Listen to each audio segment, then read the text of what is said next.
Jake Miller had fought in more wars than most men his age. He served in the military for 12 years, protecting colonies on far-off worlds and keeping the peace in places where no one else wanted to go. He had scars on his body from that life. A long mark across his ribs from a knife fight on Mars and a burn on his left arm from a plasma fire on Europa. Jake was done with war now that he was 35. He wanted something else. Something that paid well but didn't mean he had to watch his friends die. That was when the offer came. A contract for private security. A lot of money. A lot of money. The kind that could make him rich for life. On paper, the job was easy. Keep one alien diplomat safe during peace talks on Apex 7, the biggest neutral space station in the galaxy. Take care of her for 2 weeks, get the money and go home. Jake took the job without asking a lot of questions. He had no idea what to expect when he first met Ambassador Laura of the Quarren Collective. He had worked with aliens before, like rough mercenaries, loud traders, and even a few diplomats. Laura, on the other hand, was different. She was about 6 feet tall, and her body looked like it was made of living crystal. Light moved through her like water, making soft blue and purple colors that changed when she moved. Jake felt uneasy because she was so beautiful. Not a person. Not even close. People all over the galaxy knew about the Quarren. Scientists still don't fully understand the crystalline substance that made up their whole species. They were smart, patient, and made perfect sense. They made the most advanced technology that we know of in space. Their ships could go faster than anything people had ever built. Earth's best minds couldn't figure out how the forces that held their cities in the air worked. Everyone knew that there was something else about the Quarren. They didn't feel any pain. Not ever. When they got hurt, parts of their crystal bodies would crack or break off, but they didn't feel anything. No pain. No pain. Like glass, they would heal themselves over time. They didn't get fear the way people do because of this. They didn't get what it meant to give up something. The first thing Laura said to Jake was polite but cold. "You are the contractor for human security. People say you have served in the military." "Yes, ma'am," Jake said. He stood up straight with his hands behind his back. "I'm sorry, but I have to ask," Laura said, tilting her head slightly. Light played across her clear face. "Why do people choose jobs that involve violence? Your kind seems to like fighting." Jake had heard this before. Most aliens thought that humans were very basic. Angry. Too much emotion. Some species wouldn't even trade with Earth because they thought humans were dangerous animals that somehow learned how to build spaceships. "Someone has to keep people safe," Jake said simply. He didn't say anything. Didn't bother to explain. He had known for a long time that actions spoke louder than words. Laura looked at him for a long time. It was hard to tell what she was feeling because her face was made of crystal. Lastly, she said, "I get it. Please stay at least 3 meters away from me unless I'm in danger right away. I don't want to be in close contact." "Got it," Jake said. That was the mood for the first few days they spent together. Laura used him like a tool. Something helpful but not worth getting to know. Every morning, she would give him her schedule, tell him where she needed to go, and expect him to follow her without saying anything. She never asked him about his life. Never made small talk. When other aliens asked her about her human guard, she would say that Earth security contractors were surprisingly good at their jobs even though they didn't have a lot of technology. Jake didn't want to admit how much it bothered him. People had called him a dumb grunt, a killer, and a war dog before. But Laura's cold politeness made things worse. She wasn't mean. She just didn't care. Like he was a piece of furniture. Apex 7 was a huge space station. 6 different species had built it as a neutral place for diplomacy. There were almost 50,000 people at the station right now. People from all over the galaxy had come to these peace talks. 4 years, the Kreth Empire and the Voss Federation had been fighting over land near the center of the galaxy. Many people had died. Planets had been completely destroyed. These talks were meant to end it. Jake followed Laura around all day, 3 meters behind her, watching everything. He looked at the faces of people in crowds. Looked at the exits. Watched security feeds when he had the time. Jake didn't trust the police at the station, even though they had their own. The security guards at the station were like mall cops. They dealt with drunk tourists and small thefts. They weren't ready for real danger. Jake knew that trouble was coming. He could sense it. He had been in war zones long enough to know what to look for.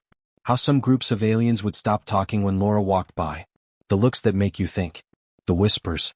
Laura finally talked to him about something other than schedules on the 4th day. They were walking through one of the garden areas at the station. This is a big area with plants from many different worlds. The air smelled like flowers Jake had never smelled before. "Do you have family on Earth?" Laura asked out of the blue. Jake was shocked. One sister. It's been a few years since I last talked to her. We didn't leave on good terms. Why not? She wanted me to leave the military. Said I was wasting my life. We had a fight. I said some things that I shouldn't have. She said things she shouldn't have. That was all. For a moment, Laura was quiet. Do you wish you hadn't done it? Every day, Jake said honestly. Then why not call her? I guess it's pride. I don't know what to say. Sorry I chose war over you, isn't enough. Laura stopped moving. She turned to look at him, and for the first time, Jake saw something in her clear features that looked like curiosity. People are weird, she said. You hurt yourselves with your own feelings. We Quarren don't have this issue. We make sense of things. We don't let our emotions get in the way of our judgment. Must be nice, Jake said. It is efficient, Laura said. After that, she turned around and kept walking. Jake followed her, thinking about what she had said. She might have been right. Perhaps humanity would fare better devoid of tumultuous emotions. But those feelings were what made life worth living. The love he had for his sister. The loyalty he had for his unit. The fear and anger too meant something. They meant he was still alive. That meant he cared. Jake couldn't sleep that night. He lay in his small room on the station looking up at the ceiling. Something wasn't right. He had learned to trust his gut in battle, and right now every gut feeling was telling him to do something. The big reception was tomorrow and all the delegates would be there. A room full of important people from all over the galaxy. A perfect target. Jake got up and looked at his guns. He got everything ready by cleaning his gun and checking the charge pack. He would be ready if something happened tomorrow. He thought about what Laura had asked. Why did people choose to be violent? Even though she didn't get it, the answer was easy. People chose violence because it was sometimes the only thing that could keep innocent people safe from people who wanted to hurt them. People bled. People died. But people also stood between danger and the people they promised to protect. Jake thought that Laura might finally get it tomorrow. Jake had never seen a more beautiful place than the reception hall. It was at least 50 feet high and made of clear material that let you see the stars above. There were thousands of lights in the air that didn't seem to be attached to anything, and they lit up everything around them. There were tables full of strange foods along the walls, dishes from 100 different worlds, some of which Jake knew and others he didn't. People were talking in dozens of languages, and everyone had a device that translated what they said. Jake stood by the wall and watched, always looking. Laura was in the middle of the room talking to a group of diplomats. She moved gracefully from one conversation to the next, and her clear body caught the light and cast rainbows on the polished floor. She was good at this, bringing together species that had been enemies for generations. Jake had to admit that she was impressive. Jake, on the other hand, didn't like the party. He was keeping track of exits, watching faces, looking for anything that seems off. His hand was close to his sidearm, which was hidden under his jacket. He had to leave his guns behind because station security said they weren't needed at a diplomatic event. Jake had politely smiled and ignored them. He had been in enough dangerous situations to know that safe really meant unprepared.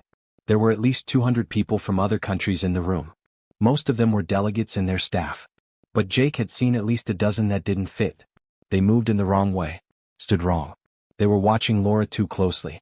Jake had mentally marked them so he always knew where each one was. One of them was a Kreth, a type of creature that looked almost like a person but had gray skin and black eyes. Jake knew that empires were never united, so the Kreth Empire was supposed to be part of these peace talks. There were always groups. There were always extremists who would rather fight than make a deal. This Kreth had been staring at Laura for 20 minutes straight without blinking. Jake moved closer from 3 meters away to 2. Laura didn't see it. She was having a long talk with a Voss ambassador about trade deals. The Kreth also moved, easily sliding through the crowd. His hand went to his side and slipped under his formal robes. It felt like time was moving slowly. Jake had been in situations like this before in battle, when everything became clear and moved like thick honey. He saw the Kreth take out a weapon. Not a gun that shoots things.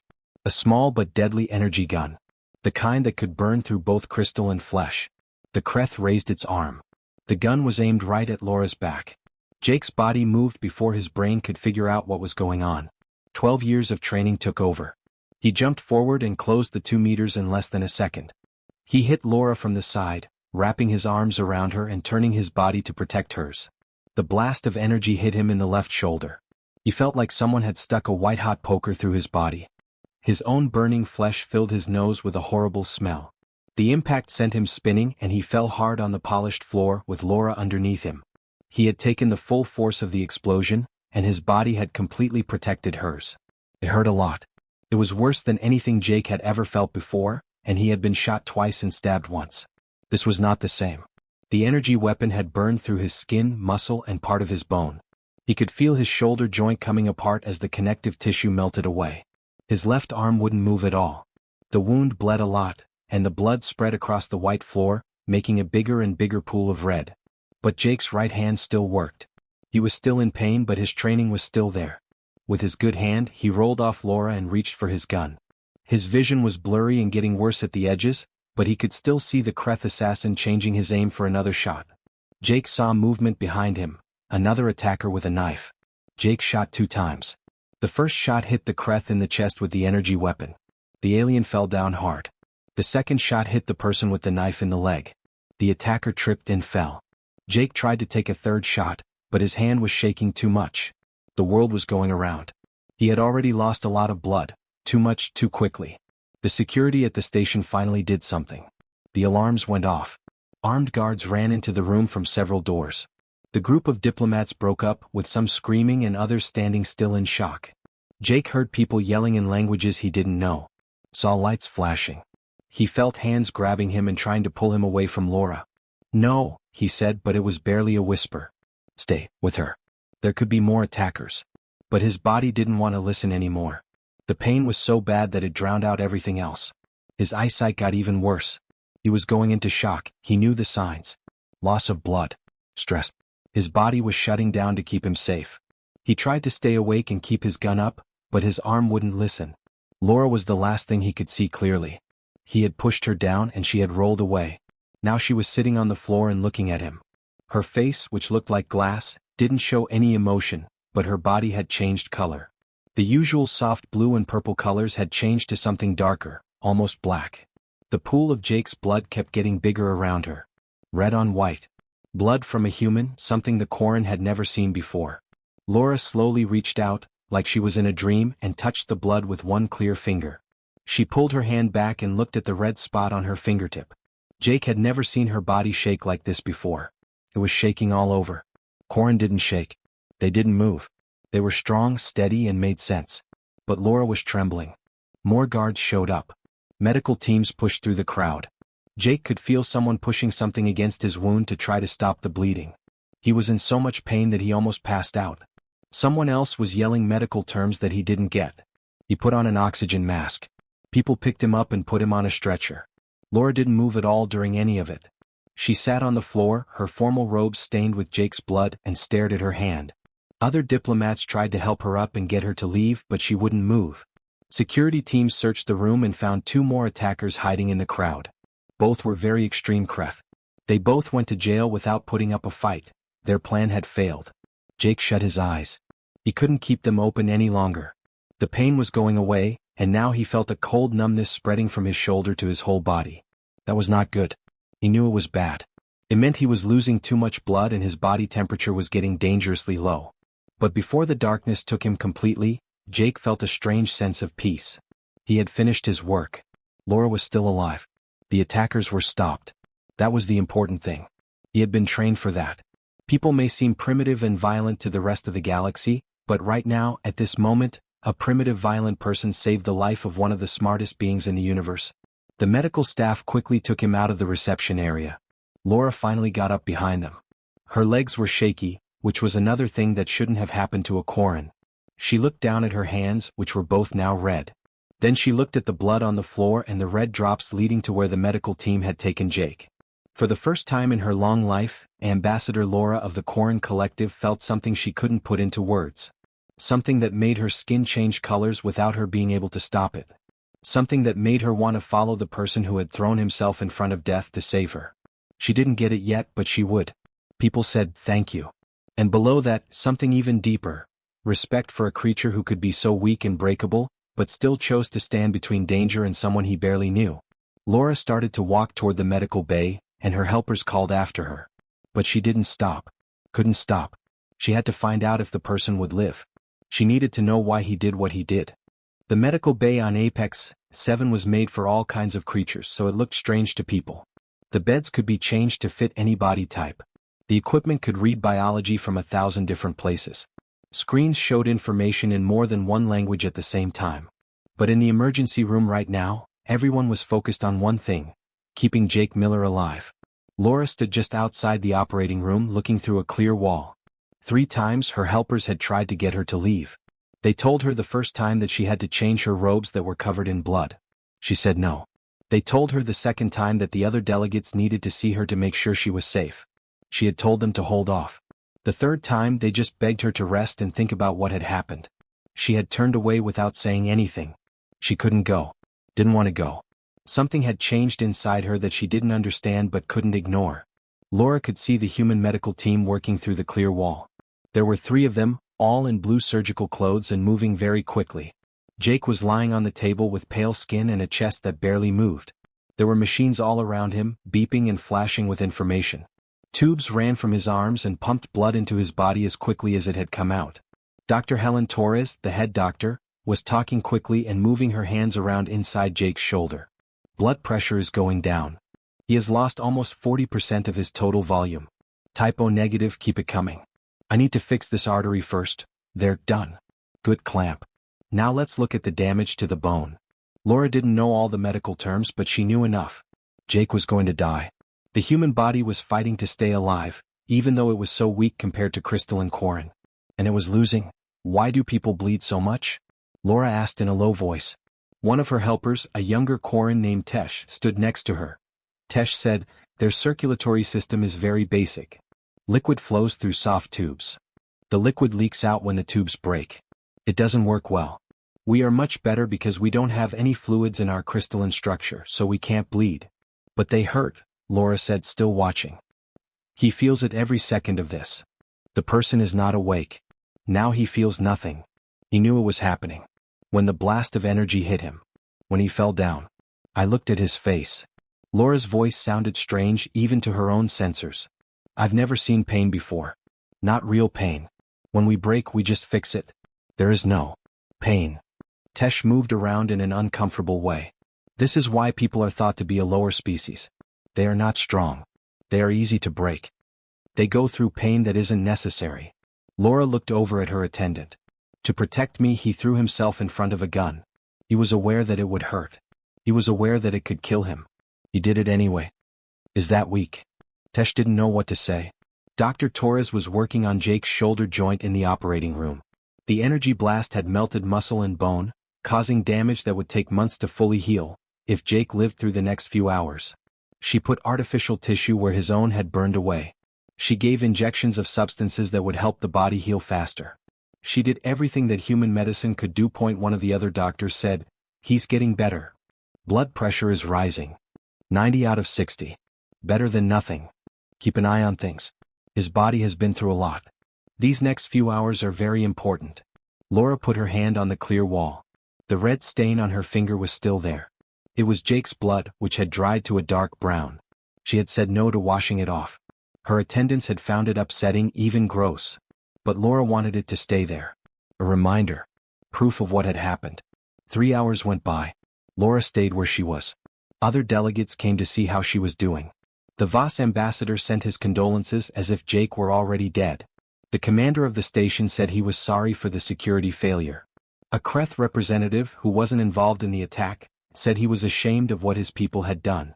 Laura said hello to each of them quickly before going back to watching Jake. The operation was over now. The doctors had done all they could. Jake was wrapped in bandages that covered his left arm and shoulder completely. There were still tubes going from his body to machines. His face was gray and looked dead. But the monitors showed a heartbeat. Not strong but steady. Dr. Torres came out of the operating room and took off her mask. She looked like she was about to fall asleep. Ambassador Laura? He is stable. For now. We'll know in the next 24 hours if he's going to make it. Can I see him? Laura asked that he won't wake up for a long time. Maybe for a longer time. There's no point in, may I see him? Laura said it again, this time with a stronger voice. Dr. Torres let out a sigh. Yes. But please don't touch anything. His body is very weak right now. They let Laura into the room where she was recovering. It was small and quiet except for the beeping of the monitors. Jake was lying in bed and looked smaller than he had before. He was breathing very slowly. There were already red spots on the bandages on his shoulder where blood had leaked through. Laura sat down in a chair next to the bed. This was strange because Corin didn't sit down very often because they didn't get tired. But right now standing up felt wrong. She looked closely at Jake's face. People had such soft faces. No sharp edges or crystal-like surfaces. It's all just skin, muscle, and bone, and it's all weak. Hours went by. Laura's helpers stopped trying to get her to leave. They brought her reports from the peace talks, papers that needed her attention, and messages from other diplomats. She looked at them all while sitting still, but her eyes kept going back to Jake. Night cycle came to the station. It was fake darkness that made it look like the planets were moving. Most of the medical staff went to bed, leaving only a few people to watch over the patients. Laura stayed. She started to count Jake's breaths. 20 a minute. Then 18. Then back to 20. Every breath he took showed that he was still alive. Jake's eyes moved under his closed eyelids at about 3 in the morning on Earth. His fingers moved. The beeping of the monitors sped up. Dr. Torres, who had been sleeping in a chair nearby, got up right away and looked at the readings. "He's waking up," she said. "Ambassador, you might want to take a step back. You won't know what to do." But Laura stayed still. Jake's eyes slowly opened. They didn't pay attention to anything for a while. Then they saw Laura's face. It took a while for people to notice. His mouth opened and a dry whisper came out. "Laura, are you okay?" "I'm fine," Laura said. "You kept me safe." Jake tried to smile, but it looked more like a frown. "Good. That's fine." He tried to move his left arm and gasped in pain. "Okay, not doing that again." "You took a plasma blast to your shoulder," Dr. Torres said as he moved to the other side of him. "You're lucky to be alive. It would have hit your heart if it had gone another inch to the right. You'd be dead." Jake said, "But I'm not." His voice was getting louder. "How long was I gone?" "For about 6 hours. You bled a lot. We had to give you blood transfusions. You'll be weak for a while." Jake nodded and then turned back to Laura. His eyes were clearer now. "You stayed here?" "Yes."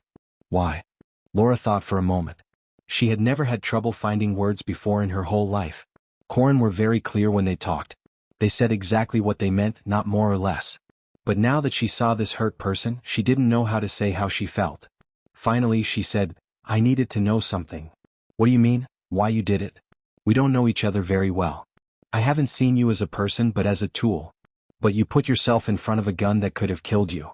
Why would you hurt yourself so badly for me?" Jake was quiet for a while. He looked at the bandage on his shoulder, the tubes that were coming out of his arms, and the machines that were keeping track of his body. Then he turned back to Laura and he said simply, "It's my job. I was hired to keep you safe. That's what I did. Your job was to stay close to me and keep me safe. Not to give up your own body. That's what it means to protect. Standing in between the threat and the person you are protecting. Taking the hit so they don't have to." "But you feel pain," Laura said, her voice almost urgent now. "We Corin, we break and crack, but we don't hurt. You knew it would be painful. You knew it could kill you. How could you pick that?" Jake smiled, and this time it was a real smile even though it hurt. "Because you are worth saving, Ambassador. You are needed for the peace talks. The galaxy needs people who can get enemies to talk instead of fight. What does my life mean compared to that?" Laura's body started to shine. Colors flowed through her crystal form, deep purples and blues, mixed with golds that none of the humans had ever seen a Corin show. Dr. Torres was fascinated and took notes on her tablet. Laura said, "You talk like your life is worth less than mine." "Yes, it does. I work as a security contractor. You are an ambassador. That's just math." "No," Laura said firmly. "That's not math. That's not the same thing. Something we Corin don't have." She got up and walked closer to the bed. "You call it giving up. You say it's your duty. But it's more than that. You chose to hurt so that I wouldn't. That doesn't make sense. That's not math. That's..." She stopped talking and looked for the right word. Jake gave her a hand. "Humanity," he said in a soft voice. "That's just how people are." Laura looked at him for a long time. Then, slowly, she reached out and put her crystal hand on his. She was careful and gentle, being careful of the tubes. It was the first time she had ever touched a person on purpose. "Then maybe," she said, "humans aren't primitive at all." Laura told Jake what she was going to do while he was sitting up in bed eating something that was supposed to be chicken soup but tasted more like cardboard. He almost choked. "What do you want to do?" he asked as he put down the spoon. "I'm talking to the Galactic Council. Tomorrow." "About what happened?" Laura stood by the window in his medical room and looked out at the stars beyond the station. "And I want you there." "Laura, I can hardly walk to the bathroom by myself. Dr. Torres says I need at least another week before." "I don't need you to walk. I need you to be there. To show them what I saw." She turned to look at him. "Please, Jake. This is a big deal." He stopped arguing because of something in her voice. Laura had changed in the 4 days since the attack. She went to see him every day and sometimes for hours. She asked him about Earth, about human culture, and about things that Jake had never thought anyone would care about. She wanted to know about his sister, his time in the military, and why he had chosen to be a guard. And she really listened, which made Jake feel like maybe someone cared about his life. "Okay," he said. "I'll be there. But I don't want to wear a hospital gown in front of the Galactic Council." Laura's body, which was made of crystals, flashed colors that Jake had learned meant she was having fun. "I'll get the right clothes ready." 2 medical staff members helped Jake put on a clean uniform the next morning. It was a dark blue Earth military dress uniform with silver buttons, the kind of uniform you wear to formal events.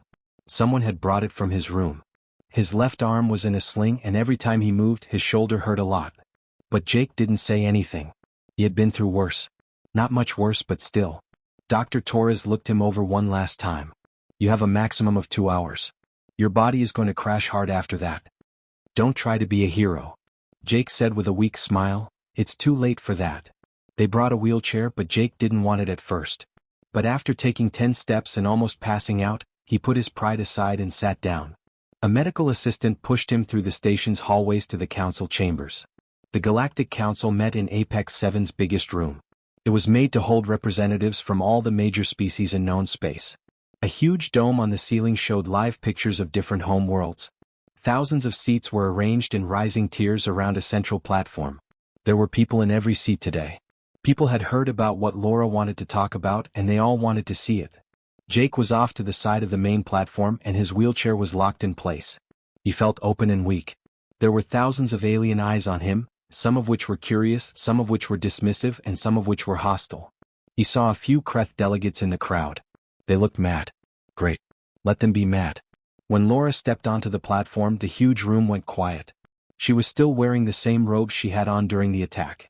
They had been cleaned a little, but the bloodstains were still there, dark brown patches on the shiny fabric.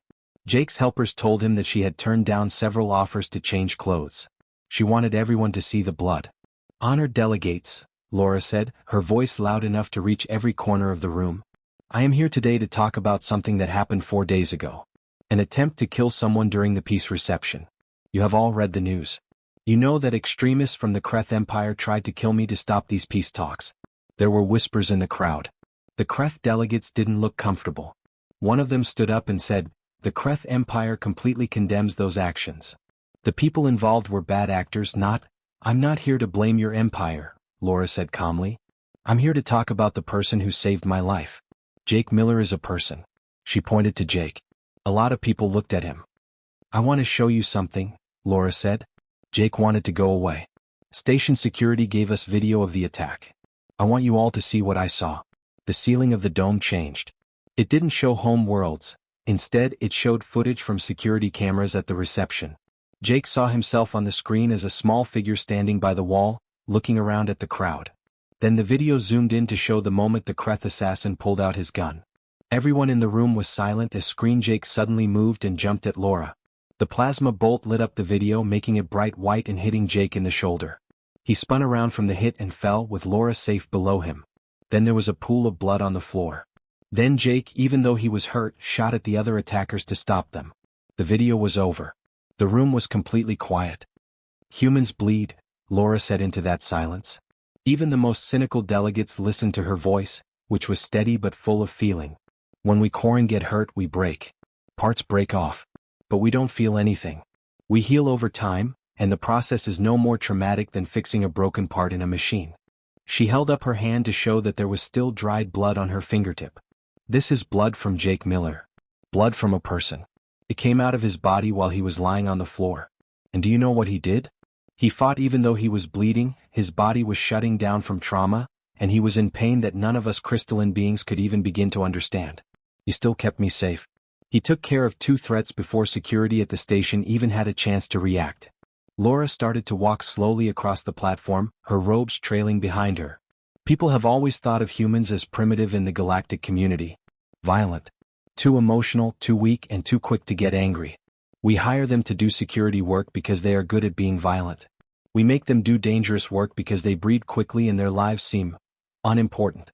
A few of the human delegates in the audience shifted in their seats. Jake had seen them before. They were representatives from Earth's colonies who had come to watch the peace talks.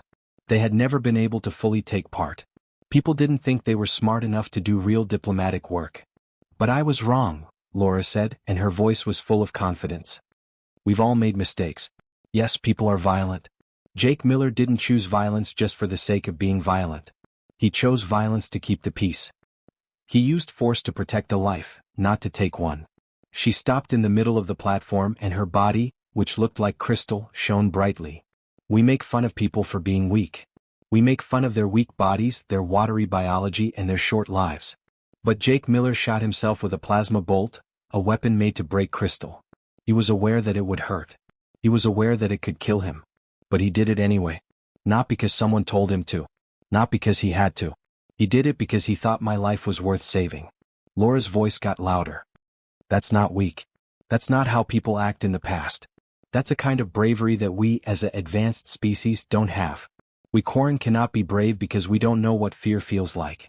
We can't give up things because we don't know what it's like to suffer. In every way that can be measured, we are better, more logical, and more efficient.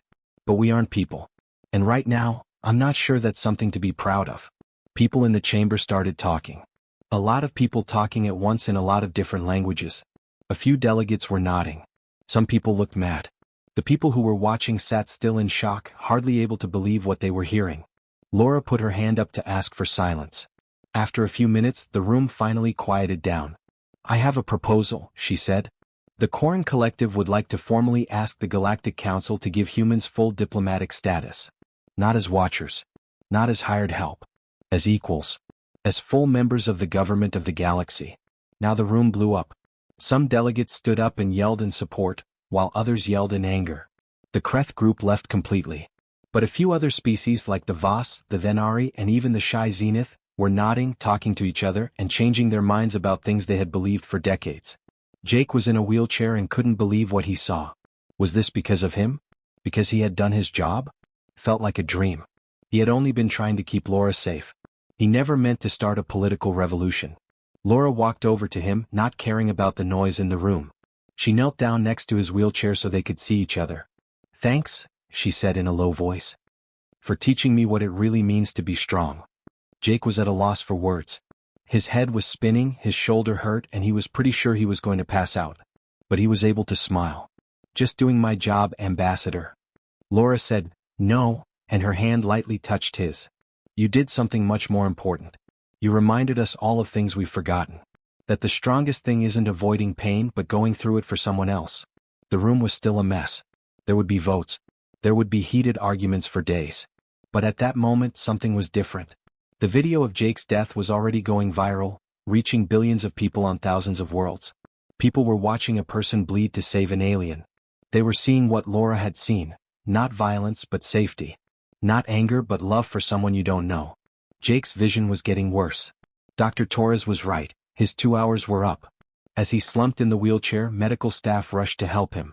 But before he passed out, he heard the chamber. Not everyone was mad. A lot of the delegates were standing up now, not to protest but to show respect. For him. For all of us. For the simple act of choosing to bleed so that someone else didn't have to.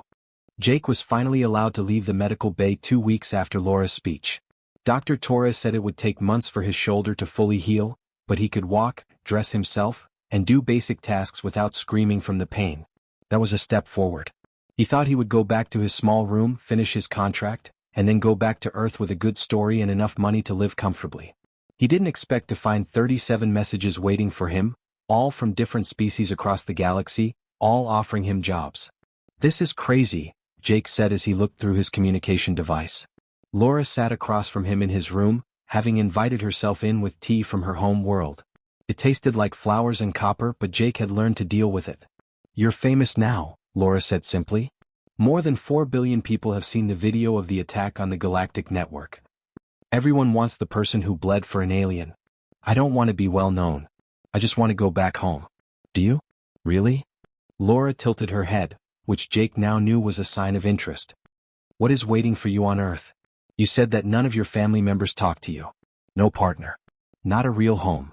Jake set down the device and rubbed his eyes. She was right, but it hurt to hear it out loud. What's your point? My point is that things have changed, Jake. Not only for you. For everyone.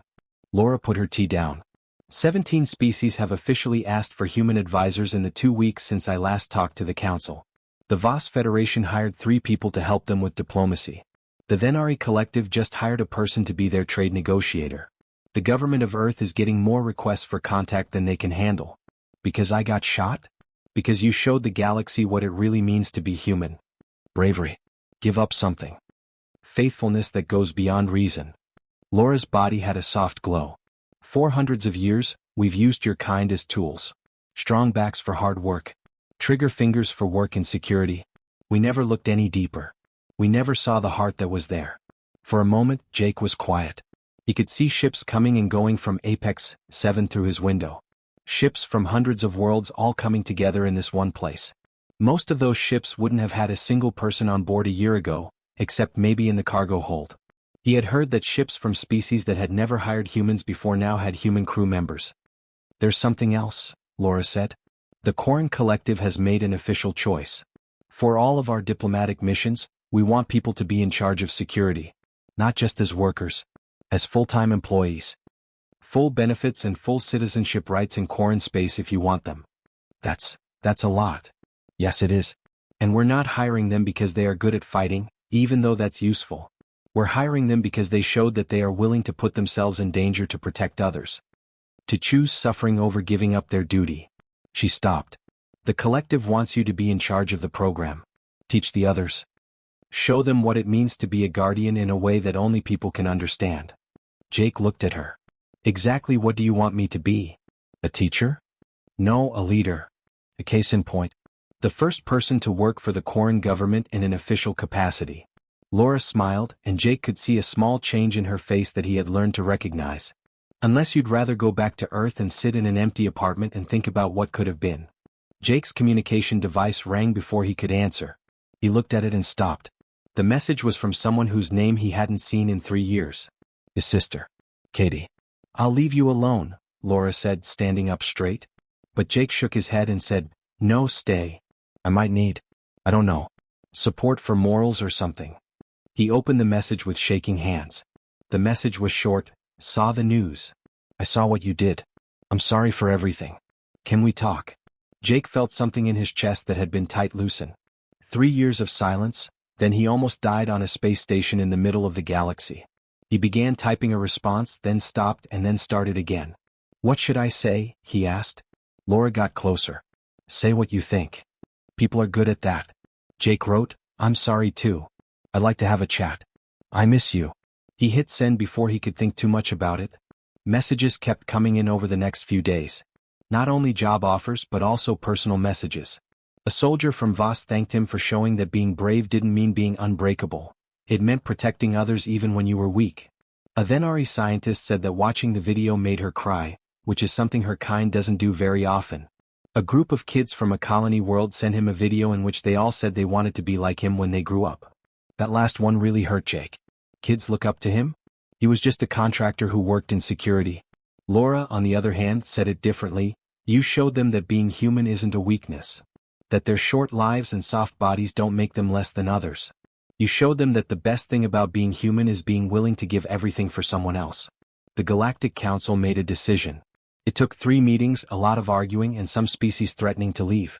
But in the end, the motion passed. Humanity was given full diplomatic status. There would be real representatives from Earth in the government of the galaxy. People would be equal partners in trade talks, defense deals, and cultural exchanges. On the day the vote passed, people all over the world celebrated. Jake watched the news from his room. People are dancing in the streets. Leaders talking about where people fit into the galaxy. There were screens after screens of his own face, and the video of him taking the plasma bolt played over and over. Jake said, I can't believe this is happening. Laura was with him again, which was normal for her these days. Believe it. Everything changed because of you. I didn't do anything special. Laura cut him off saying, you just threw yourself in front of death to save someone you barely knew. You bled, hurt, and almost died, but somehow you found the strength to keep fighting. You just showed everyone in the galaxy what it means to put someone else's life before your own. She got closer. That's not special to you, Jake. That's what people are like. But it meant a lot to us. To me. Jake really looked at her. The light from the window hit her crystal-like body and made rainbow patterns on the walls. She was an alien in every way. Her biology, her culture, and the way she thought were all different. But in the past few weeks, she had become his closest friend. The Quarren want to give you something, Laura said. An event is being planned.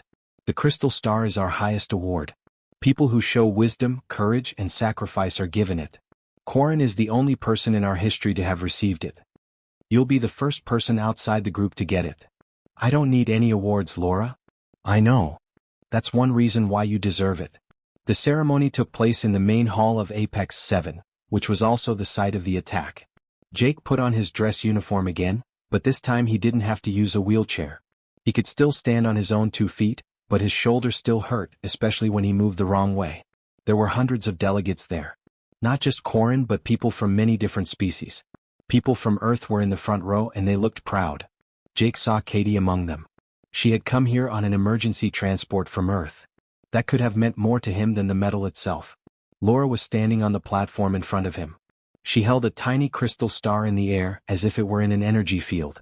It glowed from within and changed colors that Jake had never seen before. Jake Miller, she said in a formal tone that echoed through the hall.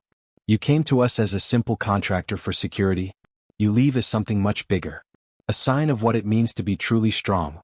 Not avoiding harm but choosing to suffer so that others don't have to. The energy field dropped as she got closer, and she was able to grab the crystal star. She put it on Jake's uniform right above his heart. The crystal felt warm against his chest and pulsed like a second heartbeat.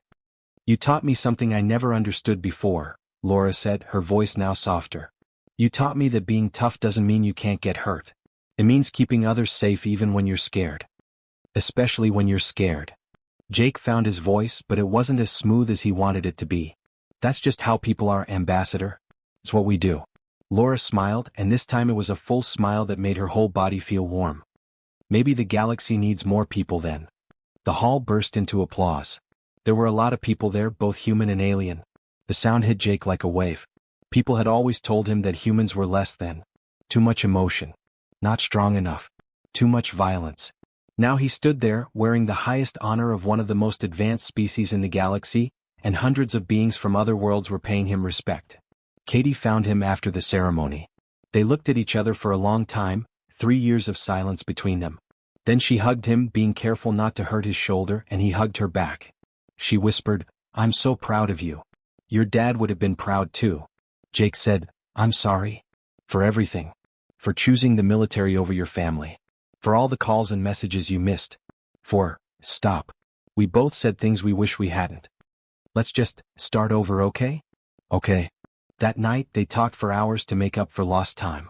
Katie told him about her life on Earth, like how she was a teacher, lived in a small apartment, and had a boyfriend who worked on terraforming. Jake told her about the attack, Laura, and the weird friendship that had formed between an alien ambassador and a human security guard. What now? Katie asked. Are you coming back home? Jake thought about it. Home was Earth. Would always be home. But something had changed in him. He had found meaning in this strange place between worlds. He had proof that his life was more than just getting through each day. Laura offered me a job, he said. Teaching other people how to work Quarren security. Running the program. It means staying out here for months or years at a time, away from Earth. But you're thinking about it? Yeah. Yes, I am. Katie smiled.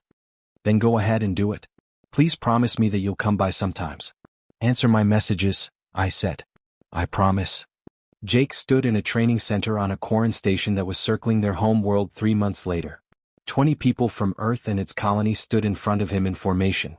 They were all volunteers who wanted to show what humanity could be. You're not here to be soldiers, Jake told them. You're not here to be guns. You're here to be shields. Protectors. The people who protect those who need it from harm. It's not an easy thing to do. It's going to hurt. You're going to get hurt. You could even die. But you'll die knowing that you helped someone. That you were important. That you showed the galaxy what it means to be human. He touched the crystal star on his shirt. We're weak. We are bleeding. We hurt. But that's not a sign of weakness. That's what makes us strong. Even though we know it will hurt, we still move forward. We still keep safe. We still give up things. That's what makes us who we are. That's why we need to be there. Laura watched from the deck above. The Quarren High Council was next to her, looking over the program. One of them looked at her and said, "You really think that people are important for our safety?" Laura said, "I think people are important for our future. They remind us of what we've lost in our quest for perfection. They show us that logic alone is not enough. That strength is useless without sacrifice." Jake kept training below. The recruits practiced tactical formations, ran through different situations, and learned to think like guardians instead of just fighters. They were rough, new to the job, and sometimes clumsy. But they had heart. They were brave. They were human. And beings of hundreds of different species watched the news feeds on thousands of worlds across the galaxy. They saw people taking on roles they had never had before. They heard and read Jake Miller's story many times. They saw a video of a person bleeding to save an alien. And little by little they started to get it. People weren't weak just because they could be hurt. People were strong because they chose to get hurt to keep others safe. No amount of cutting-edge technology could ever match that kind of bravery. That was a strength that deserved respect. Jake Miller just wanted to do his job. To protect one person. But by doing that, he had changed everything. He had shown the galaxy that humans were more than just useful tools or primitive warriors. They were needed. They were useful. In their own weak way, they couldn't be replaced. And maybe, just maybe, that made all the hurt worth it.